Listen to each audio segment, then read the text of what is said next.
मेरा नाम विवेक कुमार है और मैं आप ही के अपने पश्चिमी उत्तर प्रदेश बुलंदशहर जिले का निवासी हूँ।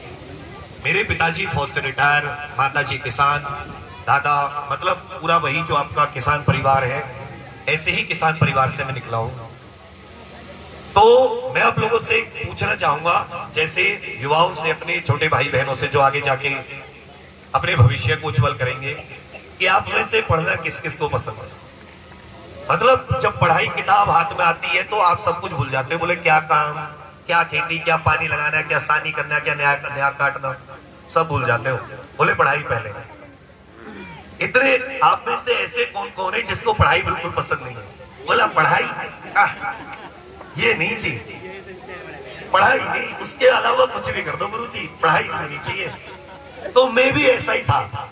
जब मैं इतना बड़ा होऊंगा, बिल्कुल तीसरी चौथी में जब होते हैं, तो मेरे लिए पढ़ाई थी छी, पढ़ाई नहीं होनी चाहिए, बाकी कुछ भी। घर वालों ने टॉफी दे दी, घर वालों ने अच्छे अच्छे बैग लाके दे दिए, अच्छी अच्छी पेंसिल, वो पहले पेंसिल आती थी उसके ऊपर गुड्डा सा बना रहता था। बोले चल इसे देख के स्कूल चला जाएगा।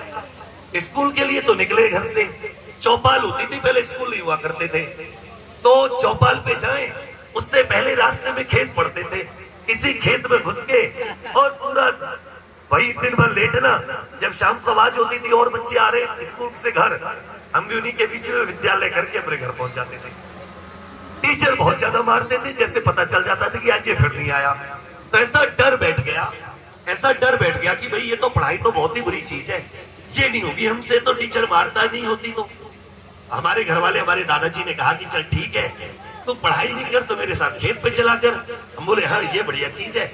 बुक्की दे दी, बुक्की तो आप सब समझते होंगे, और कटरा को टिक टिक करके और भैया ले चले हम आगे। अब जब हम बुक्की, अब हमें वहां बुक्की तो ऐसा नहीं कि तब तो मजा आया बुक्की चलाने में। जब खेत पर गए तो ये झोल का समय था, तो झोल करनी पड़ी, उसमें कांटी लगे। अब कांटी लगे, हम बोले ये तो कांटी लग रही है, तो बेकार चीज है। बोले ना 2-3 दिन गए, 3-4 दिन गए। हम बोले भाई ये तो और खतरनाक काम है पढ़ाई से।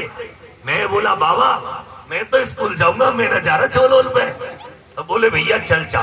उस दिन से ये हमारी समझ में आ गया कि दुनिया का सबसे सरल काम है पढ़ना, बाकी सारे काम कठिन है। क्यों? क्योंकि पढ़ने में एक जगह बैठ के, एक किताब लेके, कॉपी लेके और एक पेन लेके उसी पे लगा रहना पड़ता है। ऐसा तो ही नहीं कि भाई कोई और झोल करनी पड़े, कांटी लगे, कुछ भी नहीं। और अगर आजकल के स्कूलों में तो पंखा और चले, कोई बड़ा स्कूल हो गया तो और उसमें एसी वेसी का प्रोग्राम है। मैं बोला ये तो पढ़ना तो सबसे सरल है। उस दिन से हमें पढ़ाई की वैल्यू पता चली कि पढ़ना आसान है। तो यही बात मैं आप लोगों से कहूंगा, दुनिया में इसके अलावा कोई आसान चीज नहीं है और इससे ज्यादा परिणाम देने वाली भी चीज नहीं है। आप जी तोड़ मेहनत करो, मजदूरी करो, किसानी करो, या दुनिया में जो तुम्हारा मन करो, इससे तगड़ा फल शिक्षा पढ़ाई से तुम्हें कोई नहीं दे सकता।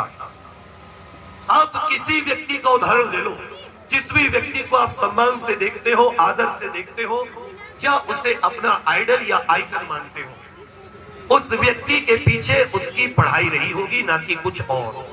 कल आप सभी जानते हैं कि हम सबने गांधी जी और शास्त्री जी की जयंती मनाई। वो व्यक्ति वहां तक पहुंचे तो पढ़ाई के दम पर। अभी विनीत जी ने जिन भी सम्मानित लोगों का नाम लिया, तो ये सब किसके दम पर? अपनी शिक्षा के दम पर, अपनी पढ़ाई के दम पर। याद रखिएगा, जिंदगी भर जिंदगी में 2 चीजें मायने रखती हैं, एक सबके लिए ताली बजाना और एक स्वयं के लिए ताली बजवाना। एक चीज तुम्हें मैं बता के जाऊंगा, ये पढ़ाई एक ऐसी चीज है जो जिसे करके तुम स्वयं के लिए, खुद के लिए, पूरी दुनिया में सबसे हमेशा तालियां बजवा सकते हो। अन्यथा हम लोग तालियां बजाते रहेंगे। अब आपको चुनना है कि ताली बजानी है या ताली बजवानी है। तो क्या ताली बजवानी है या बजाओगे? ऐसे से थोड़ी ना, इतनी आवाज से। तुम लोगों को ताली बजवानी है।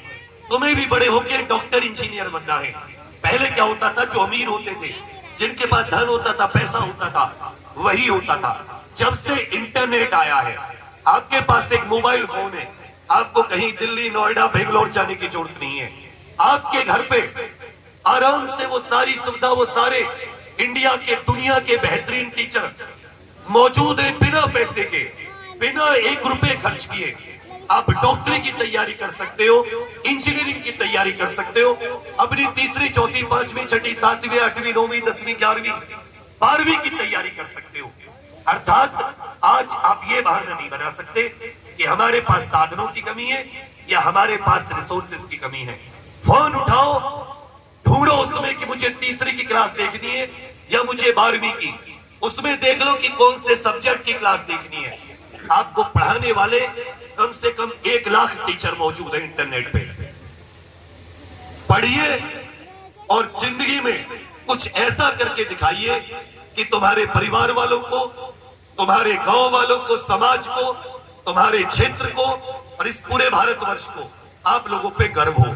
और पढ़ाई वो गर्व आपको करा सकती है, बशर्ते दुनिया में सब कुछ छोड़ दो। जिस तरह तुम्हारी सांसें लगातार चलती है, जब तक पढ़ने का तुम्हारे पास समय है, पढ़ने की उम्र है, उस समय तक ऐसे ही तुम्हारी पढ़ाई निरंतर बिना रुके चलनी चाहिए।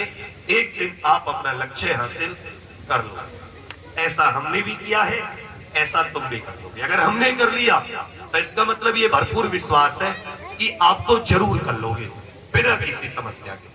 ठीक है भैया, पढ़िए, जो भी लक्ष्य है, गवर्नमेंट जॉब का है, ठीक है भैया, गवर्नमेंट जॉब करनी है, सरकारी रेलवे की तैयारी करनी है, एसएससी की करनी है, यूपीएसआई की करनी है, कांस्टेबल की करनी है, मास्टरी टीचिंग की करनी है, या डिफेंस में एयरफोर्स, XY, एनडीए, सीडीएस, एफकेट किसी की करनी है, कीजिए। 9, 10, 11, 12 में हो, उस तैयारी को बढ़िया कीजिए।